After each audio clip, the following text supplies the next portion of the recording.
Salut à toutes et à tous et bienvenue pour ce 22e épisode des Lectures du Loup en podcast. Il se sera fait attendre, mais le voilà enfin. Voici venir l'œil du loup sur le tome 2 de la saga Romantasy de Rebecca Yarros, The Empyreans. Alors avant toute chose, minute contexte. Si vous avez écouté l'épisode de la saison dernière sur le tome 1, vous savez que je n'en ai pas dit énormément de bien. On peut même dire que je me suis attardé sur ses gros défauts, un peu comme quand je me regarde dans le miroir à contempler un nouveau Jean-Michel qui m'aurait poussé sur le coin de la truffe. Ouais bon, un bouton, une piqûre de moustique ou un Jean-Michel, c'est pareil, c'est moche. Dédicace à toi Jean-Michel qui m'écoute, si tu as moins de 30 ans, reçois toute mon affection en compensation de celui dont tes parents t'ont visiblement privé. Une fois cela dit, on est bien en droit de se demander pourquoi j'ai voulu plonger dans la lecture du tome 2. Eh bien déjà parce que j'aime finir ce que j'ai commencé, de manière générale, mais aussi et surtout parce que l'univers dépeint par Rebecca Yarros est plutôt intéressant et qu'il vient titiller ma fibre draconique.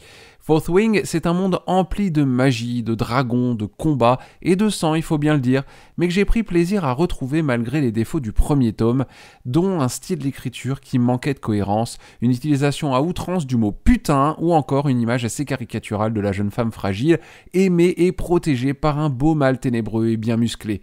700 nouvelles pages plus tard, c'est l'heure d'un petit débriefing de bataille littéraire.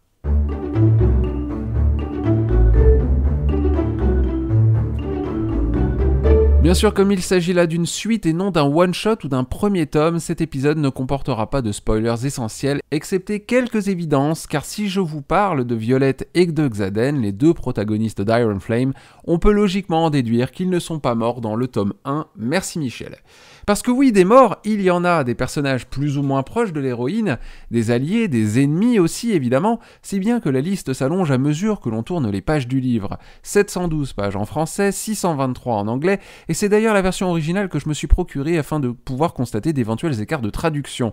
C'était l'un de mes objectifs pour cette lecture, et pour le coup, malgré quelques légères différences ponctuelles, la traduction de Karine Forestier retranscrit comme il faut les faits, gestes et dires des personnages. On ne pourra pas lui reprocher d'avoir ajouté le moindre putain en trop, parce que oui, ce deuxième tome présente logiquement le même défaut que son prédécesseur, un style jeune et moderne dans un univers de fantasy où l'on se sert de la magie pour allumer la lumière. C'est pas si gênant en soi, et on pourrait même argumenter qu'un style plus soutenu aurait sans doute déplu à une majorité du public ciblé, mais le contraste reste assez curieux. Mais alors côté histoire, il en est quoi ? Eh bien, logiquement, on retrouve l'héroïne, Violette Sarengai, 3 jours après la bataille d'Aretia, qui avait conclu les événements de Fourth Wing. Elle qui vient tout juste d'échapper à la mort, retrouve un être cher qu'elle pensait disparu depuis plusieurs années, et voit toutes ses certitudes d'autant plus chamboulées qu'elle se rend compte que son beau Xaden lui cache bien plus de choses qu'elle ne l'imagine, et forcément, les petits secrets dans un couple en romantasy, ça pue. Un peu à la manière d'un Harry Potter, pour ce deuxième tome, c'est la deuxième année de Violette à l'académie militaire de Basgiath, qui forme des escadrons de cavaliers pour défendre le pays, la Navarre, contre tout type d'ennemis et d'envahisseurs. Problème, à Basgiath, les ennemis sont partout, y compris dans le camp professoral ou parmi vos camarades de classe. L'an passé, nous avions Jack Barlow. Cette année, c'est le vice-commandant Burton Varish qui va faire office de tête à claque, car ce dernier prend un malin plaisir à torturer notre pauvre Violette, qui heureusement a eu le temps de se renforcer les os et le corps entre-temps. Un méchant très très méchant, sans grande profondeur hélas, mais qui aura le mérite au moins d'éprouver notre héroïne alors que sa nouvelle quête en tant que rebelle commence. Parce que oui, si Basgiath forme des cavaliers pour partir au combat, elle se garde bien de révéler la véritable menace qui plane sur le continent, menace contre laquelle Xaden et désormais Violette vont devoir lutter pour protéger la population. Le schéma narratif d'Iron Flame se divise en 2 parties distinctes. Dans la première, on suit Violette à Basgiath, alors que son destin de cavalière vient de changer radicalement, et où plus que jamais, chacun de ses faits et gestes peut la trahir et lui causer bien des problèmes. Un peu comme moi qui essaye de vous résumer un tome 2 sans vous spoiler, quoi. Elle prend également sous son aile la jeune Sloane, la sœur de feu son amie Liam, qu'elle a juré de protéger coûte que coûte. Problème, la jeune fille tient Violette pour responsable de la mort de son frère, et les relations entre notre héroïne et sa protégée ne sont pas ce qu'il y a de plus pacifique. L'atmosphère à Basgiath amène cependant un petit vent de nostalgie, surtout quand on compare le quotidien de Violette à celui qu'elle menait dans le tome 1. On apprécie l'évolution du personnage, maligne et stratégique, tant dans ses tentatives de protéger Sloane que dans sa propre quête, à la recherche d'un moyen d'activer les protections d'Aretia pour éliminer la fameuse menace venue des ténèbres qui pèsent sur le continent. Une quête d'autant plus dure à mener que les élèves de deuxième année se voient imposer des épreuves encore plus difficiles que l'an passé, sans la possibilité d'utiliser leur sceau, c'est-à-dire leur capacité spéciale, en renonçant à leur lien avec leur dragon, ou encore en devant subir des interrogatoires musclés aux conditions inhumaines, sous prétexte que l'ennemi, lui, ne fera jamais preuve de douceur.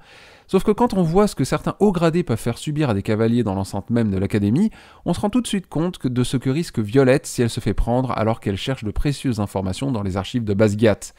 La deuxième partie du roman, quant à elle, se déroule à Aretia, mais comporte beaucoup trop d'éléments clés de l'intrigue pour que je puisse vous en dire davantage. Les événements s'enchaînent un peu plus vite et font suite logique à la préparation des protagonistes pour les batailles à venir.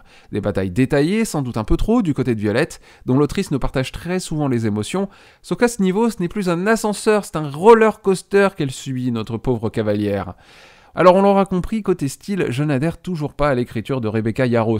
Une écriture moderne et compréhensible, oui, mais qui contraste selon moi un peu trop avec l'univers que l'autrice a imaginé. Souvent les événements s'enchaînent trop vite pour Violette, si bien que les battements de cœur se répètent ici et là, que son estomac se retourne, tombe et remonte, elle se fige et son cœur s'arrête, bref, c'est le bon gros dawa à l'intérieur de la jeune femme qui oscille entre la confiance en soi et le total abandon quand le beau Xaden rôde dans les parages. En fin d'ouvrage, j'ai même pu noter ce qui se rapproche d'une incohérence, car utiliser les aiguilles d'une horloge pour indiquer une direction est un procédé relativement humain, et pourtant c'est bien Terne, le dragon de Violette, qui l'utilise.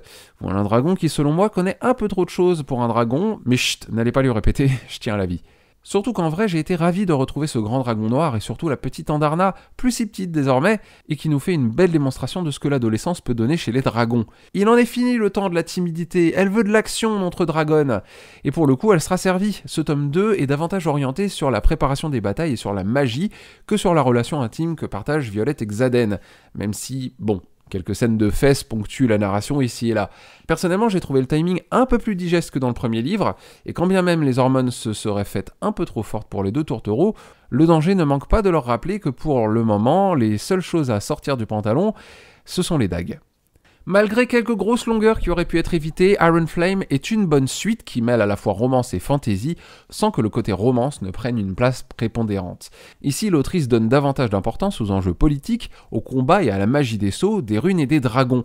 Alors, bien sûr, la romance n'est pas oubliée, mais personnellement, même si je suis 100% pour la communication dans un couple, le fait que Violette et Xaden en reviennent toujours au même point dans leur conversation, ça donne un peu l'impression de tourner en rond avec leur relation. Donc, je suis un peu mitigé par rapport à son traitement dans la narration. J'ai préféré me focaliser sur les textes anciens, les dragons et les révélations qui auront très certainement une importance encore plus capitale dans le troisième volet, Onyx Storm, prévu pour janvier 2025 aux États-Unis et donc sûrement pour la fin de l'été en France. En résumé, si vous avez aimé le premier tome, je pense que vous n'aurez même pas eu besoin de cet épisode de podcast pour vous convaincre de lire la suite. Pour les autres, ça se passera au feeling, mais si comme moi vous avez malgré tout adhéré à l'univers de Fourth Wing, ce tome 2 vaut le coup d'œil, et un long coup d'œil. Merci à toutes et à tous d'avoir écouté ce nouvel épisode des Lectures du Loup en podcast. On se retrouve dans 2 semaines, et bien sûr en attendant, n'hésitez pas à me retrouver sur BookTok @Lecture du Loup, pour écouter des versions condensées, à me laisser vos commentaires sur YouTube, puisque l'épisode y est disponible à 18h le mercredi, mais aussi 5 étoiles sur Spotify et Apple Podcast. Je compte sur vous bien sûr pour faire grandir le podcast en partageant cette chronique au maximum. Prenez bien soin de vous et n'oubliez pas que dévorer des bibliothèques n'est passible d'aucune sanction pénale.